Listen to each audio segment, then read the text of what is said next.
Today's video recording is on the language for impact questions. So for the language for impact questions, what is it testing for?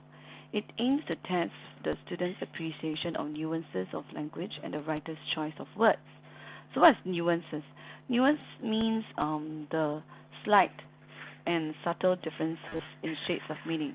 Let's take a look at an example. There are different types of ways to describe walk. Okay, so let's take a look. If you say the man wander or the man roam, so this choice of word evokes the idea that the men are actually walking aimlessly. Maybe they're in a desert. Okay. Another choice of word for walk could be the men shuffled their feet. So you can imagine that the men, when they are walking, they are shifting bit by bit, okay, in the queue. So that is again a difference in the meaning of walk. Okay, another possibility of the word walk could be the man lumbered. So lumbered. So this word lumbered, what image does it come to your mind?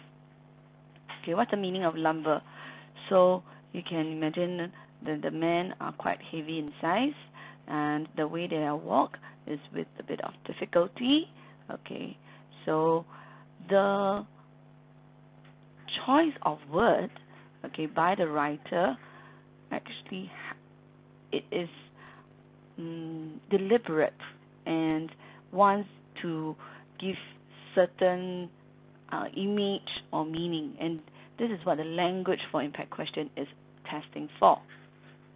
Okay, so the language for impact question tests the student's ability to examine the writer's technique and explains the writer's use of certain words and expressions. So there are different types of language for impact question. The three main areas, okay, would be testing for the literary language. Okay, there's also the word choice as well as the sentence structure, like with a short or long sentence, and I ask you what's the impact of it. Okay, now so the most common one is the literary language. So what is it? Okay, if you have studied literature before, it is just simply what we use to differentiate from what we call ordinary or the everyday language. So there are different aspects of the language that could be like the figurative and the non-figurative. So the figurative language would be like a simile, as angry as hawk. So is how if you know who is the Incredible Hulk, when the Incredible Hulk is angry, okay, the Incredible Hulk will actually get bigger in size, and then its temperament will change. So this simile, as angry as hawk, okay, it's like comparing it to the monster. Okay, the metaphor, I've reached my boiling point. So the metaphor is my boiling point. So when you've reached your boiling point, means that you are going to explode sooner or later, right? Personification, I'm anger. So it's making reference to anger. I boil your butt, your face turning bright red until you see stars. So it's like anger becoming a person. Okay. Hyperbole, if he doesn't call by tonight, I'll absolutely die. Is it true that you absolutely die? So I'm trying to exaggerate. Okay, later we'll go through more in depth all these different figurative language. Okay, so figurative language are language that cannot be taken literally. It makes use of comparison, which help us better appreciate the writer's thoughts or feelings. So in other words, you can be in the writer's shoes. Okay, you are imagining what the writer wants you to go through this visual or this senses kind of comparison. Okay, let's take this for example. Norman is a snake in the grass. So if you take it literally, the snake refers to this reptile in the grass. Okay, so and Norman is the pet name given to this reptile.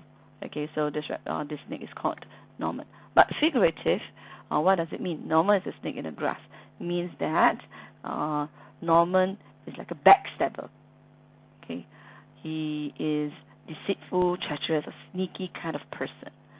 Okay, so this is a very brief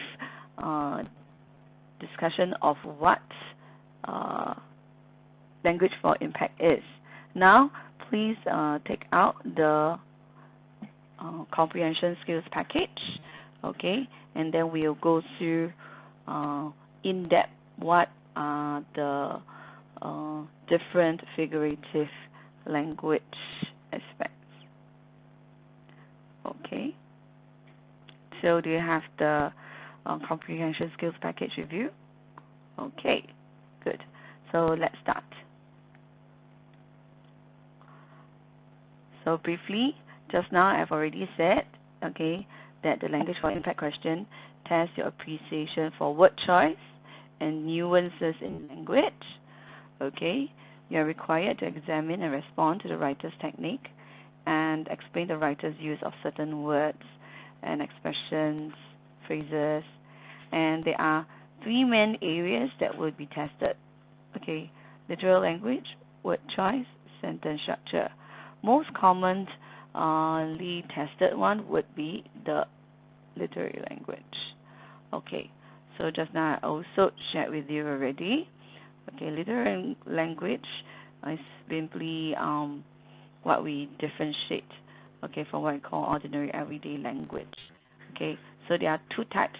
There is the figurative one, which we will focus today, and then there is the non-figurative one, which is meant for another day, another lesson. Okay, so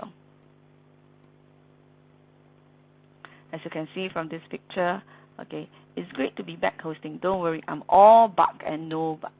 Okay, if you say literally, yes, this is a log that has bark. Okay, but figuratively, it means that the host is harmless. Okay, so no bite means harmless. Okay, so what kind of figurative language is this? We will continue to learn. Okay, of course, we must credit this resource to our teachers, Mrs. Tina Melvin and Miss Priscilla Tan. Okay, so with a highlighter in hand, you might want to highlight what are the key points which I presented in the first 5 minutes of the presentation. So figurative language, what is it? Refers to language that cannot be taken literally. Okay, it makes use of comparison which help us better appreciate the writer's thought or feelings, right? Okay, so better appreciate the writer's thoughts or feelings. And then what does it do? It allows the imagination of the writer to be transmitted to the imagination of the reader via visual or sensorial comparison. Okay, and there are many different types of figurative language, so you need to be familiar with the most common used ones, which we will go through today. Okay, so just now we're saying that what is the difference between literal and figurative language? So the literal one would be, okay, Norman is the snake, right? Is the snake grass. Norman is the snake. The figurative one would be Norman is a deceitful, treacherous, sneaky person. Okay, so you're comparing Norman this person, okay, whose behavior is just like a snake.